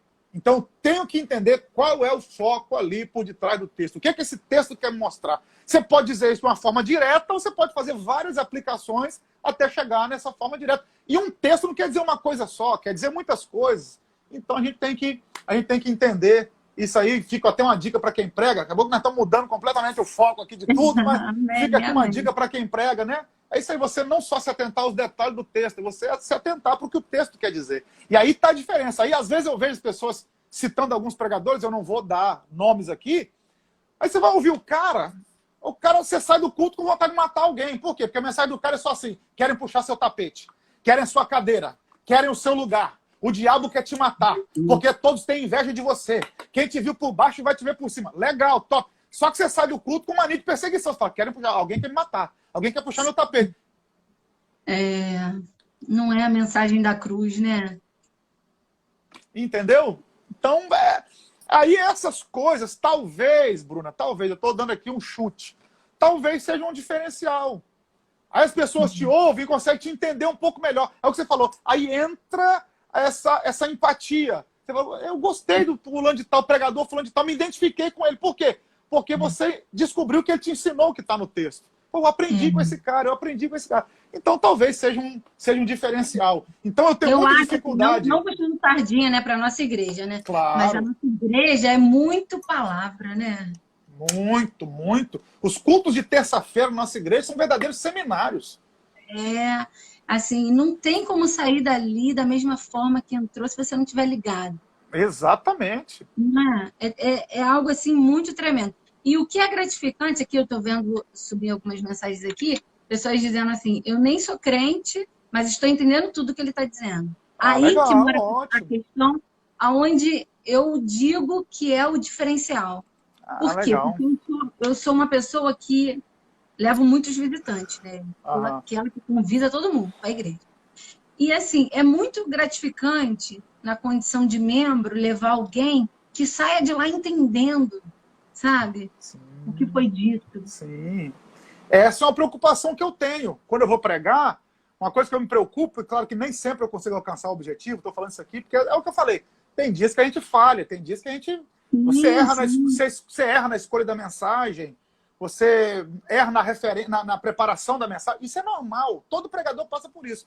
Mas uma das preocupações que eu tenho é essa. Vem cá, se um pecador entrar no culto, ele vai entender o que eu quis dizer? Ele vai alcançar a mensagem por detrás do texto? É uma preocupação que a gente tem que ter. É aí que eu uso a diferença de bom pregador para pregador que não é tão bom. Não vou dizer pregador ruim, não vou. Porque às vezes você vê as pessoas dando referência de pregadores, você vai ver o cara pregar, falou, eu já vi pregadores, isso aqui não é uma crítica, são estilos.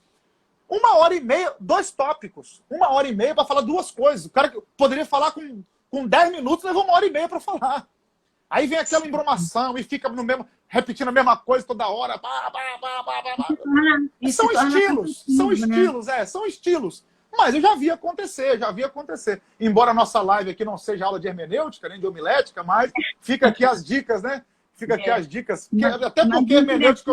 Justamente isso, as pessoas saírem daqui e dizerem assim, Bruna, eu não sou da igreja, né, vamos dizer, e tô seguindo o Renan, porque eu entendi tudo. Tô seguindo ele porque ele é uma bênção. Tô seguindo ele porque, assim, eu entendi o que ele quis passar na mensagem, sabe? E isso é muito interessante, isso é muito gratificante, porque, assim, eu creio que o Senhor tá lá para pregar para nós, que estamos lá, que já somos convertidos. Sim. Mas o alvo é alcançar vidas. Claro, sabe? claro. O objetivo é esse.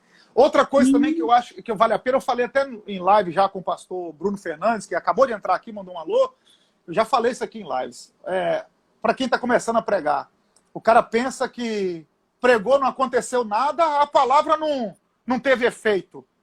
Claro que teve efeito. A palavra ela tem 2 poderes imediatos, que é o da condenação e da absolvição. Foi Jesus quem disse, olha, ide pregar o evangelho a toda criatura. Quem crê e for batizado será salvo. Quem não crê será condenado. Então, peraí, aqui eu já tenho um norte para a minha mensagem. Eu vou pregar, eu tenho que entender o quê? Que tem gente que vai crer e tem gente que não vai crer. Para quem crê, ponto positivo. Para quem não crê, ponto negativo. Não estou falando de entender ou não entender, estou falando de crer ou não crer. Entendeu? Creu ou não creu. Então, peraí, eu sei o que Deus mandou pregar. Eu preguei, a pessoa não acreditou? A palavra produziu o efeito, só que não foi efeito de salvação, foi efeito de condenação. Isso é muito pesado, né? Muito pesado, porque diante do trono de Deus, que um dia todos nós haveremos de estar, eu não vou poder dizer, eu não ouvi, ouviu. Só que para você, a palavra não produziu um efeito de salvação, produziu um efeito de condenação, porque você não acreditou. Porque a diferença é essa, é no crer. E aí, deixa eu fazer mais uma pontuação aqui que eu acho muito importante. Faça. Até quem não crê, crê em alguma coisa. Como é que é, pastor? Até quem não crê, ele crê. Crê o quê? Ele crê que não existe nada para crer. Mas é uma crença. Então todo mundo crê em alguma coisa, Bruna. Sim. Então ninguém vai se justificar diante de Deus dizendo, não, é porque eu não acreditei. Em alguma coisa você acredita. Até quem não crê, crê que não tem nada para crer. Sim. Ele só muda a linguagem. Ele só muda a linguagem. Mas se você for perguntar, ele vai dizer o seguinte, eu creio que não tem nada. E outras palavras é o que ele está dizendo. Você crê em Deus? Não, eu creio que Deus não existe. E é uma crença. Então, todo mundo tem um nível de fé, porque fé é isso. Fé é crença, é crer. Então, todo mundo crê em alguma coisa, até quem não crê. E agora, quem está do outro lado, dizer assim, não, mas eu não creio. Não, você crê que não crê, mas você crê em alguma coisa. Então, talvez o foco seja só mudar no que você crê. Sim. Passar a crer no Deus Todo-Poderoso. É aí que está a diferença. E a minha intenção é justamente essa, alcançar vidas que não entendem o que nós vivemos, entendeu? Porque para algumas pessoas o que nós vivemos é muito sobrenatural, entende? Não dá para entender realmente. São coisas que só a fé nos faz entender, Bruna. É por isso que o justo viverá da fé. Por quê? É o que eu estou falando, é porque não tem como. Não tem como. Tem coisas que só a fé vai me fazer viver. Não adianta. Por isso que quem não crê, por isso que quem não tem experiência com Deus, não vai conseguir alcançar. Porque são coisas que só a fé nos ajuda a entender. Só a fé nos ajuda a receber aquilo que a gente não entende também, mas ajuda a receber. Aí voltamos agora aqui, ver como é que o ciclo se fecha. Voltamos ao início da live, da primeira live. O segredo está no crer, na fé, uma vida de fé. E nesse tempo, e a fé ela atua de várias formas, e uma delas é na fortificação, é nos ajudar, porque em Romanos 4, foi Paulo quem escreveu, Abraão foi fortificado na fé, dando glória a Deus. Então, quando eu adoro a Deus, eu estou fortificando a minha fé. Até porque, para eu adorar um Deus que eu não estou vendo, eu tenho que ter o quê? Fé. Para falar com um Deus que eu não estou vendo, eu tenho que ter o quê? Fé. Então, a fé é o norte. A fé é o norte. Que realmente a Bíblia fala, né? Que excede o entendimento humano. Porque, claro. Assim, você fala para alguém, para algumas pessoas é surreal aquilo dali. É algo assim, não é possível que você acredite nisso, sabe? Não é possível que você está... Inclusive agora, nesses momentos de pandemia que nós estamos vivendo, existem horas que eu penso assim, será que eu estou errando? Porque assim, e não está com esse desespero tamanho, porque assim, você vê tanta gente desesperada, né? E a minha fé no Senhor de que assim, tá tudo no controle dele. Sim. Tá tudo no controle dele. Então, isso daí é algo que dá vontade de passar para os demais, né? Assim, vem viver isso que eu vivo. Vai te fazer bem, sabe? Aí, vamos usar a linguagem que eles entendem, porque as pessoas dizem assim, a ciência e a fé não caminham juntos. A ciência e a fé, elas têm as suas diferenças, mas se você olha como o paralelo entre fé e ciência. Como é que a gente comprova que algo é cientificamente correto? Só através da experiência. Se eu estiver errado, você me corrija, por favor, Bruna. Mas vamos lá. Por que estão dizendo que a cloroquina não serve para coronavírus? Porque fizeram experiência. Né? Todo produto científico só é atestado e aprovado depois da experiência. Mas as pessoas não querem experimentar a fé e querem anular ela sem experimentar. Então, amigo, lamento muito. Mas quem usa o argumento de que fé não é real, você só vai saber se você experimentar. Então, se você nunca experimentou, você está usando um parâmetro errado. E aí que entra a crítica. Desculpa, talvez até entrar numa área filosófica aqui, que não é minha área, mas eu gosto. Mas crítica e critério têm a mesma raiz. O cri, a palavra cri, a mesma raiz etimológica. Crítica e critério vem da mesma palavra no latim. Então, o que eu entendo aqui? Que toda crítica tem que ter critério. Crítica sem critério é falácia, é engodo. E tem gente comendo esse engodo por quê? Porque criticam a fé sem critério. Qual o critério que eu uso para criticar quem tem fé? O critério que eu tenho que usar para criticar quem tem fé é ter tentado também e não ter conseguido, ou ter experimentado e não ter gostado. Então é aqui que está a diferença. Eu não posso criticar se eu não experimentei. O que valida alguma coisa é a experiência. Sim. Então, se eu não tenho experiência de fé, eu não posso criticar a fé. É verdade. Agora, por que nós podemos criticar a vida no mundo secular? Porque nós passamos por ela. Nós estivemos do outro lado. Quem não vive o que nós vivemos, está do outro lado. Então, só experimentou um lado. Nós não. Nós já tivemos nos dois. Já tivemos nas garras do pecado. Hoje estamos na garra da graça. E pela experiência, olha, eu sinto Deus quando eu falo isso, e pela experiência da fé, a gente sabe o que é real. Aleluia. Glória a Deus. Glória a Deus. Acho que a gente já podemos partir para o apelo, que já tem uns 50 minutos. Caso haja alguém aqui, não sei, nessas 113 pessoas aí, se há alguém que ainda não teve essa experiência com Deus, porque as pessoas conhecem muito Deus, da questão do ouvir falar, né? As pessoas acham que crer em Deus crer em Deus é conhecer a Deus. Não, existem níveis de conhecimento. E um dos melhores níveis de conhecimento que nós falamos é o experimento.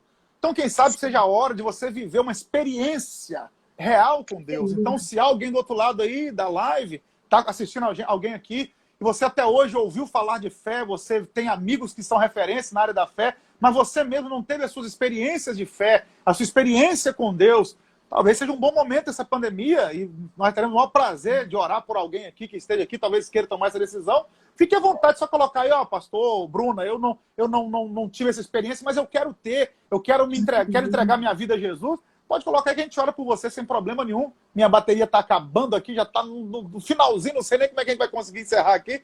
Mas se tiver alguém que quer experimentar a fé...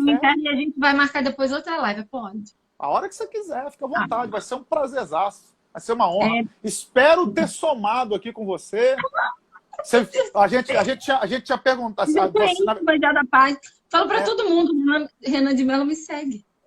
Bondade sua. Você até tinha me perguntado, pastor, você quer falar sobre algum tema? Só que esses dias, embora esteja na pandemia,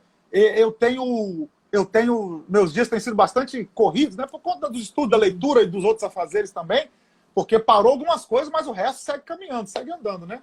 Então, acabei até não te mandando um tema específico para a gente falar, mas na próxima live, se você quiser, a gente pode Vamos fazer a próxima. pensar num tema com antecedência e trabalhar um Vai ser tema. Eu vou Agora desconectar meu fone, meu microfone, o telefone para carregar. Não sei se vai ficar Sim, bom aí para não pode ir ouvir. se despedindo do pessoal, não tem problema não. A gente vai marcar uma outra live, eu tenho certeza que todo mundo que está aqui vai estar na próxima e vai ser bênção. Eu vou anunciar com antecedência e creio que essas vidas chamarão outras vidas para estarem conosco, em nome de Jesus. Então, aí você veja um tema aí, faça uma enquete, né? Pega dois Sim, assuntos e faz uma enquete aí. deixa Vê que o comigo. pessoal quer que Que a gente bênção. fale, dentro da medida do possível, repetindo o que eu já disse. Não sei muito, pouquinho que eu sei, vou ter prazer em compartilhar com vocês. Não fala isso para mim. Fala para outra pessoa. Aqui já não vai dar isso. Então, vai Aqui ser um não vai prazer dar. compartilhar com vocês alguma coisa. E mais uma vez, minha amiga, muito obrigado pelo convite. Me senti muito à vontade. Obrigado mesmo pelo carinho, tá bom? Um abração Eu tô no mano amando. aí, tá bom? E qualquer Eu tô coisa, amando. eu tô aqui. Eu estou assim maravilhada. Louvo a Deus pela sua vida, que bênção. Antes eu não tive a oportunidade, né, de falar, era só cadeira versus púlpito, mas assim, o amor, a simpatia já existia. Então aqui só está reafirmando tudo que eu já sentia. E hoje eu te admiro mais ainda por essa simpatia, pela sua humildade, que é algo assim extremamente nítido na sua vida, e que o Senhor seja contigo, continue fazendo o que Ele faz hoje. A minha oração pela sua vida é essa, que não mude, né? Isso é primordial, que o Senhor continue sendo esse diferencial no reino, que pessoas ouçam falar Renan de Mello e tenham a referência que eu tenho hoje. Isso é grandioso demais, é tremendo. Amém. O pessoal que está aqui na live, você, seu esposo, obrigado, o carinho de vocês. Os que puderem, orem por mim, me ajudem em oração. Preciso muito. Gente, vocês não têm ideia do que eu estou falando. Eu preciso muito, muito, muito da oração de vocês. Então, os que puderem, orem por mim. Fico grato a Deus pela vida de vocês. Deus abençoe muito a vida de vocês e tamo aí, tá bom? Vamos fazer outra live, então. Vou aguardar. Só você falar aí, a gente vai mandar mensagem lá. Tá bom? Pastor? Muito obrigada, viu? Eu Fique com Deus. Um beijo na sua família, tá? Obrigado, obrigado. Deus abençoe. Um beijo. Tchau, beijão. Tchau.